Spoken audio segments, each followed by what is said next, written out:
Viva la Palabra. Conversaciones doctrinales con invitados de Pura Gracia Radio.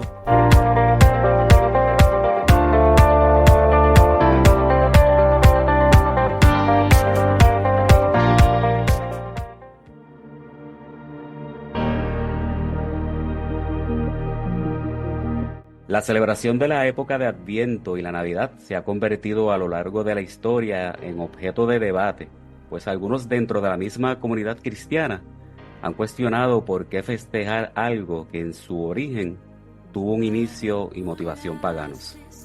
En Pura Gracia Radio queremos dedicar algunos episodios del programa Viva la Palabra para aclarar varios aspectos en torno a la festividad que conmemora la encarnación y el nacimiento de nuestro Salvador y Señor Jesucristo, incluyendo cómo el contexto histórico demuestra que si bien hubo una celebración pagana asociada a la época de diciembre, específicamente un culto al sol, también es cierto que desde tiempos antiguos los primeros cristianos ya se vieron compelidos a enfatizar la encarnación de Cristo por la negativa de corrientes filosóficas de los primeros siglos que negaban la humanidad de nuestro Redentor. Para conversar al respecto en este primer episodio de esta corta temporada de Viva la Palabra, tenemos con nosotros al pastor Richard González, miembro del cuerpo de ancianos de la Iglesia Bíblica Gracia Verdadera en Caguas, Puerto Rico. Le damos la bienvenida. Saludos a todos, que Dios les bendiga mucho y es una bendición y un privilegio estar en este espacio.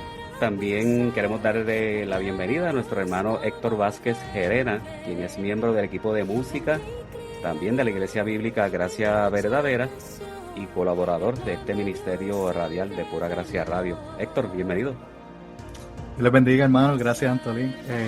¿Verdad? Muy encantado de estar aquí, de poder ser parte de este episodio. Así que nos gozaremos aquí en el Señor. Amén. Amén, amén. Así que para iniciar la conversación, yo tengo varias preguntas, ¿verdad? Y que queremos, por eso invitamos al pastor Richard para que nos dirija, ¿verdad?, en la conversación. Empezamos por lo básico, pastor. ¿Debe o está llamado el pueblo cristiano a celebrar el Adviento, a conmemorar el nacimiento de Jesús, cuando la Biblia no nos dice nada al respecto?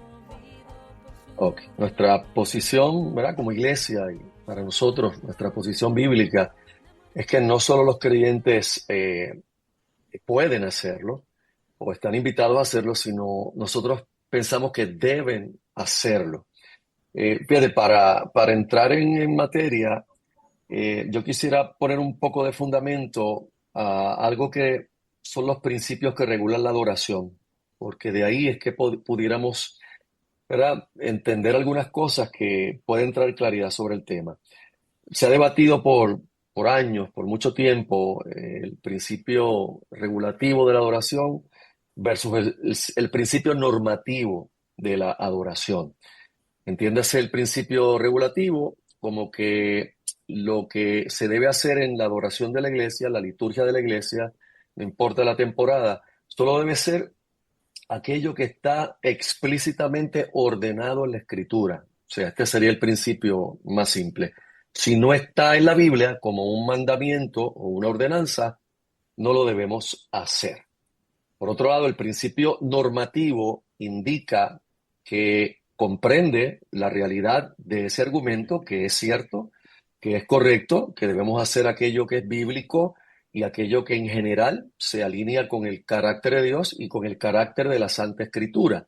Pero el principio normativo mira el hecho de que si no se prohíbe en la Escritura algo, en la liturgia, y está de acuerdo al carácter general de Dios y de la Biblia, pues entonces podríamos hacerlo. Hay creyentes que se apegan al principio regulativo, están totalmente apegados a ese principio y por lo tanto en sus iglesias no usan instrumentos musicales, solamente cantan salmos, no cantan ninguna canción, aunque las líricas sean muy bíblicas o muy apropiadas, ninguna canción que no sea un salmo, y no añade ningún elemento que, según ellos, la Biblia no lo haya ordenado. Y nosotros respetamos ese punto de vista y damos gracias a Dios por hermanos que defienden de esa manera sus principios, pero nosotros entendemos que entre ambos principios debe haber un balance bíblico. Es claro que Dios es el que nos ha mandado a adorarlo y lo ha hecho no solamente dándonos la orden de hacerlo, sino cómo hacerlo. Y en ese sentido nosotros estamos claros que debemos hacer en nuestra adoración a Dios, tanto privada como colectiva, lo que Dios ha ordenado, o sea, lo que Él nos ha dicho. Pero también entendemos que en el principio normativo trae un balance a este asunto, mostrando que hay cosas que no están ordenadas explícitamente en la Biblia y forman parte del culto en la iglesia. Por ejemplo, en ningún lado se nos manda a nosotros explícitamente, se nos manda a que haya un periodo devocional en la reunión del domingo. O sea, eso no está regulado en la Escritura. Nosotros sí sabemos, como principio general, que la Biblia implica que se cante al Señor mientras los hermanos estamos reunidos en el día domingo o en el día del Señor.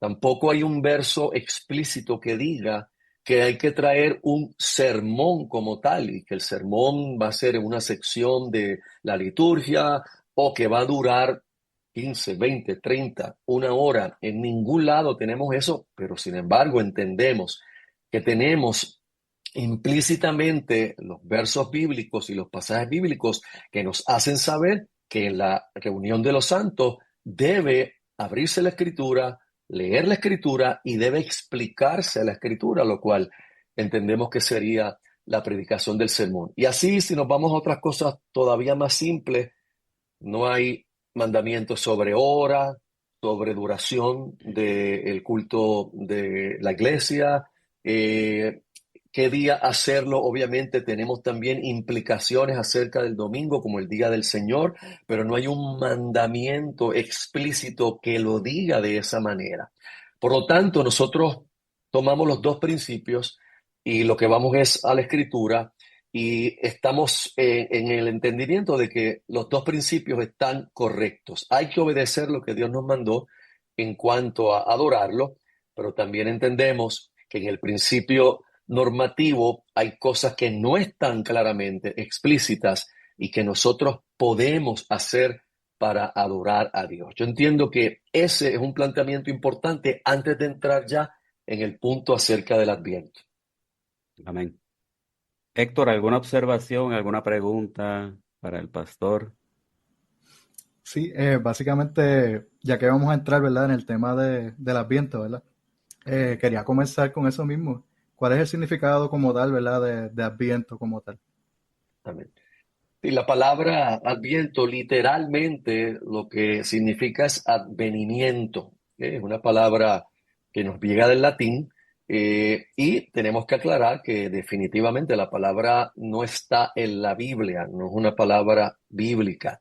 Ese es un punto que también trae alguna situación con algunos creyentes, porque tanto la palabra Adviento como la celebración del Adviento, para muchos en el mundo evangélico o en el evangelicalismo, es de origen católico romano. Y por eso hay iglesias y hay denominaciones y grupos que no les gusta usar la palabra y tampoco les gusta que haya una observación como tal en la iglesia, una temporada de Adviento.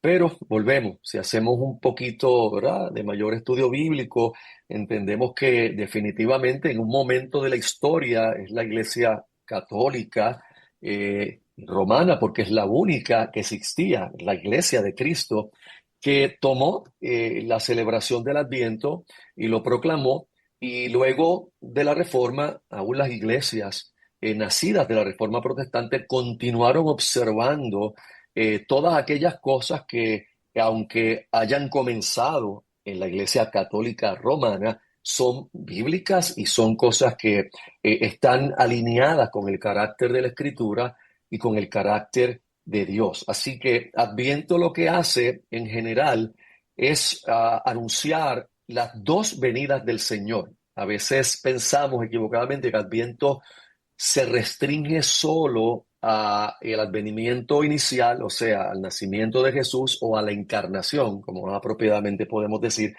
Pero la realidad es que el Adviento debe observar ambos puntos. Nosotros en el advenimiento, con el Adviento proclamamos que obviamente el Señor nació, pero también proclamamos que nació para morir en la cruz, resucitar, ascender, estar sentado a la diestra de Dios hasta que llegue el día de su segunda venida y venga por su pueblo. Así que uno puede encontrar series en iglesias, tanto en el pasado como en el presente, series de Adviento, y les sorprendería a algunos ver, adiós, pero esta gente están predicando acerca de la segunda venida. Sí, porque Adviento realmente anuncia e incluye ambos advenimientos del Señor Jesucristo. Y por eso creemos que debe ser apropiado celebrarlo en la iglesia cristiana.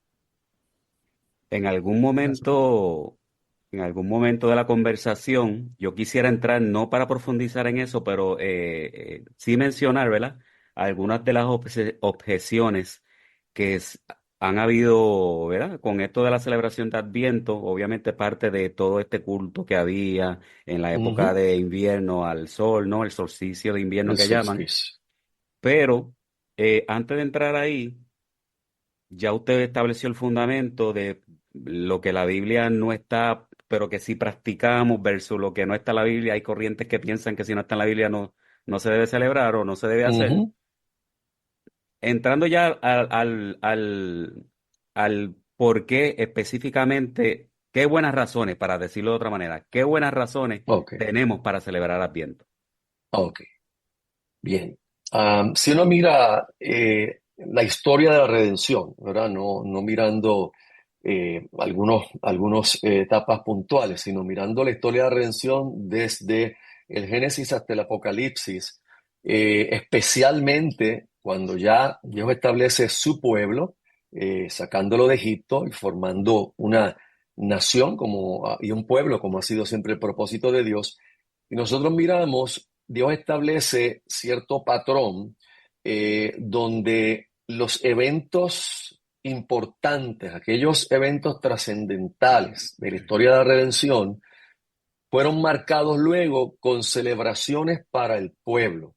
Y está claro que bíblica y teológicamente esas celebraciones tenían unos propósitos, y esos propósitos era apuntar hacia lo que para nosotros sería algún día la substancia de las cosas, que es todo lo relacionado al nacimiento, la muerte, la resurrección, ascensión y segunda venida de nuestro Señor Jesucristo.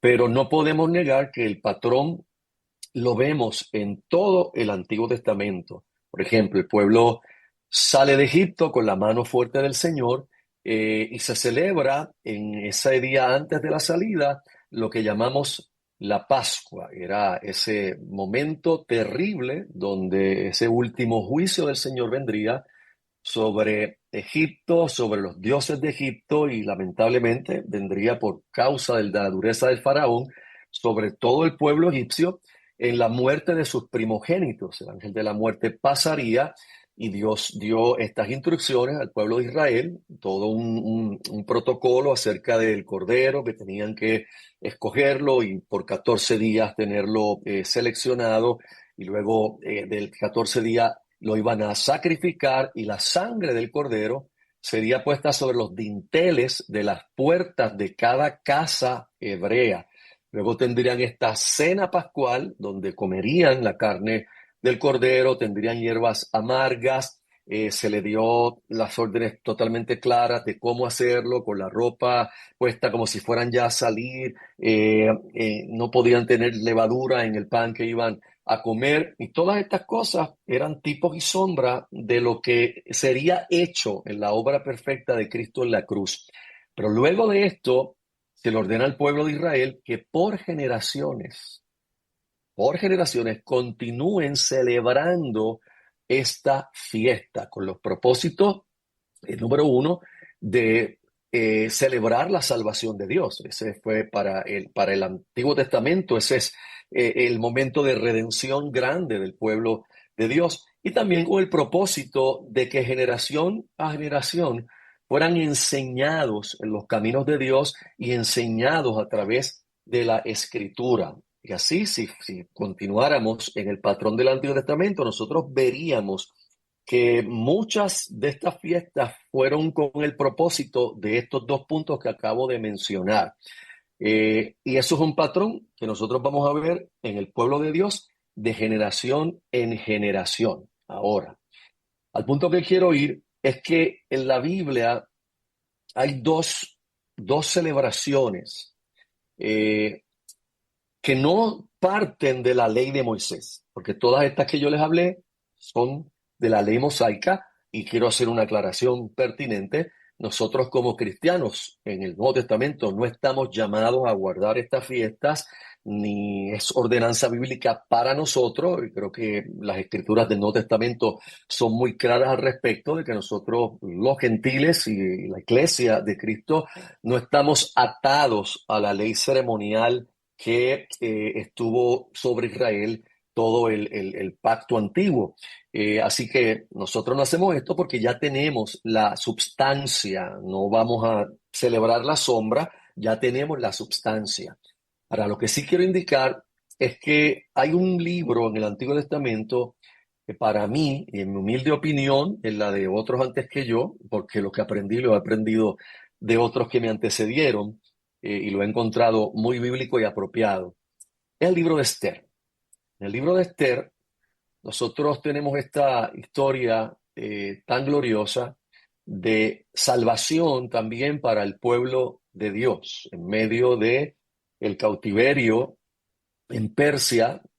Para resumir la historia, el pueblo de Dios estuvo en grave peligro una vez más de ser extinguido. Los enemigos del pueblo de Dios tramaron una acechanza increíblemente fabricada para que un edicto del rey de Persia permitiera que en tal fecha, en una fecha específica, todos los pueblos de la tierra que estaban bajo el dominio persa pudieran matar a los hebreos y quedarse con todas sus pertenencias. Ser una masacre, quedarse con todas sus pertenencias, y esto se hizo en la ley de Persia, que no podía ser retractada. O sea, un malvado llamado Amán convenció al rey a través de engaños acerca de esto, y el rey tomó esa decisión, la cual no podía ser revocada. Y ahí es que entra esta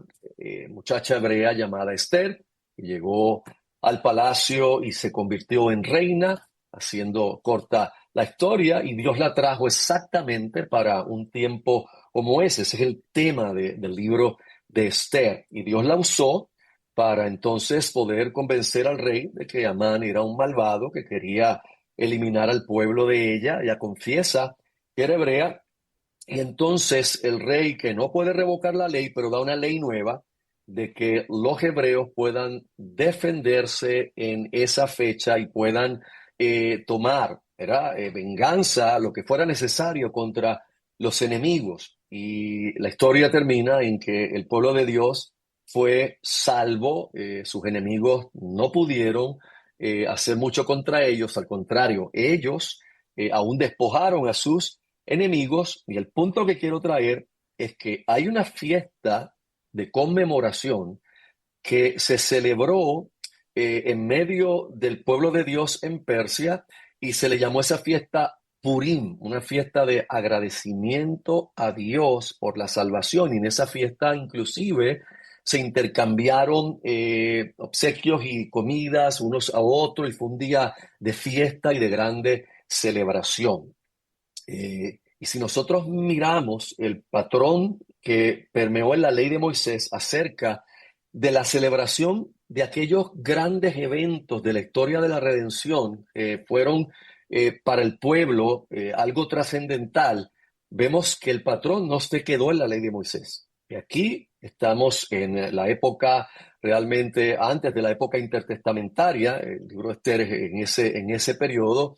Y sin embargo, otra vez vemos que el pueblo entendió como lógico, como lo más obvio, que si Dios había traído una salvación tan hermosa y tan grande, había que buscar una forma de celebrarla, y la celebraron, pero no solo celebraron un solo día, sino que luego se instituyó que la fiesta de Purim se siguiera celebrando durante la vida del pueblo. Todavía hoy día los judíos ortodoxos, en donde quiera que se encuentran, celebran la fiesta de Purim, que recalco, esa fiesta no sale de la ley de Moisés ni fue ordenada por Dios en el Antiguo Testamento como tal, sino sale del agradecimiento del pueblo ante la salvación de Dios para con ellos. Entonces, mi argumento es, ¿qué más grande tenemos nosotros en la historia de la redención que Dios hecho carne? O sea, ¿qué mayor hay que Dios se hiciera hombre para salvarnos, ¿verdad? Y en otro momento quizás se pueda, o algún otro de los ancianos puede abundar en el aspecto de la encarnación, que en el Adviento obviamente es sumamente importante. Pero, ¿cuál sería la actitud apropiada de los creyentes? Yo creo que, con respeto, ¿verdad?, a todos los cristianos piadosos y bíblicos que tienen la opinión de que la iglesia no debería celebrar la Navidad porque está incurriendo en alguna moda mundana o está incurriendo en una celebración que tiene trazos y lazos paganos, y yo les respeto de corazón. Pero para mí la pregunta no sería si hay que celebrar. Para mí la pregunta sería, ¿cómo no celebrar? O sea, si los judíos del tiempo de Esther pudieron tener el sentido común, el entendimiento de la celebración de la salvación de Dios, ¿cómo los cristianos no tendríamos ahora el entendimiento de celebrar ese acontecimiento? Comprendiendo, claro, que la resurrección es el acontecimiento central de todo este asunto. Pablo dice que si Cristo no hubiese resucitado, vana es nuestra fe, pero tenemos que entender que para Cristo resucitar tenía que nacer, vivir la vida perfecta en nuestro lugar, morir y luego resucitar. Así que, en mi humilde opinión, el Adviento debe ser celebrado. Yo lo considero una respuesta lógica, una respuesta racional. Es más, yo lo considero con Romanos capítulo 12. Este es nuestra adoración racional, nuestro culto racional. ¿Cómo no responder a la salvación de Dios que se humanó, que tomó carne y que vino a salvar y a buscar lo que se había perdido? Y sé que estoy tomando mucho tiempo, pero hay otra fiesta que me gustaría recalcar para que veamos que el patrón continúa. Y esta fiesta en el Nuevo Testamento la tenemos observada por Jesús en los Evangelios. Se nos dice que Jesús estaba celebrando la fiesta de dedicación. Y cuando uno se pregunta qué es esto, si tratas de buscar esto en la ley de Moisés, no lo vas a encontrar. No vas a encontrar ninguna fiesta de dedicación. ¿Qué era la fiesta de dedicación que celebró Jesús y los apóstoles en el Nuevo Testamento o en los Evangelios? Pues en el periodo intertestamentario, como, ¿verdad?, algunos que conocen un poco de historia saben que el pueblo de Dios se vio una vez más amenazado por el exterminio de parte de los griegos. Antíoco Epifanes se levantó para tomar a Judea y realmente hizo una matanza impresionante entre los judíos que resistieron profundamente, fuertemente, y un grupo que se conoce como los Macabeos fue el grupo que último resistió a las hordas y las huestes de Antíoco Epifanes, pero obviamente sucumbieron, fueron muertos, tomaron el templo y lo desecraron, ofreciendo inclusive un cerdo allí en el altar, lo cual sería lo más horrible para los judíos. Los judíos, en respuesta a esta actitud de valentía, a esta actitud, ¿verdad?, de resistir, hicieron una fiesta llamada la dedicación. Y esa fiesta, una vez más, no está ordenada en la ley de Moisés. Es una fiesta posterior que el pueblo hizo para conmemorar ese evento donde el pueblo, aunque obviamente no resultó victorioso, pero mostró la valentía por la casa de Dios y por el pueblo de Dios. Y vemos que nuestro Señor Jesucristo, los apóstoles, la gente que estaba allí, celebraba la fiesta de dedicación. Una vez más, mi argumento es que si el pueblo de Dios desde la antigüedad ha respondido a la salvación de Dios, celebrando fiestas a Él y celebrando temporadas a Él con el propósito de agradecerle, de adorarle por la salvación tan grande que ha traído y también de traer conciencia a las generaciones de la historia de la redención. Creo que nosotros haríamos mal, en mi humilde opinión, si nosotros no celebráramos el Adviento o la Navidad.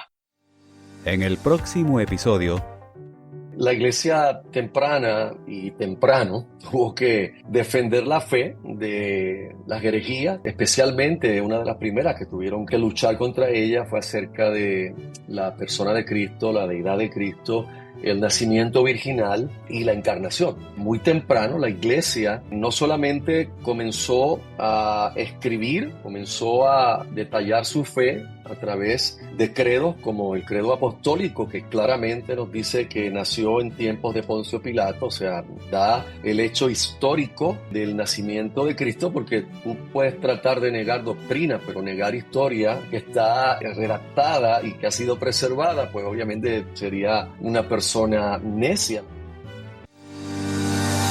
esto fue Viva la Palabra. Déjanos tus comentarios o preguntas en radio@puragracia.com o búscanos en Facebook como Pura Gracia Radio. También puedes escuchar este y otros episodios en plataformas para podcast. Búscanos en Spotify, Apple Podcasts o Amazon Music como Viva la Palabra. Te invitamos a visitar nuestra página www.puragracia.com y conectarte allí con nuestro canal de WhatsApp para recibir notificaciones sobre actualizaciones de la programación o avisos de nuevos episodios.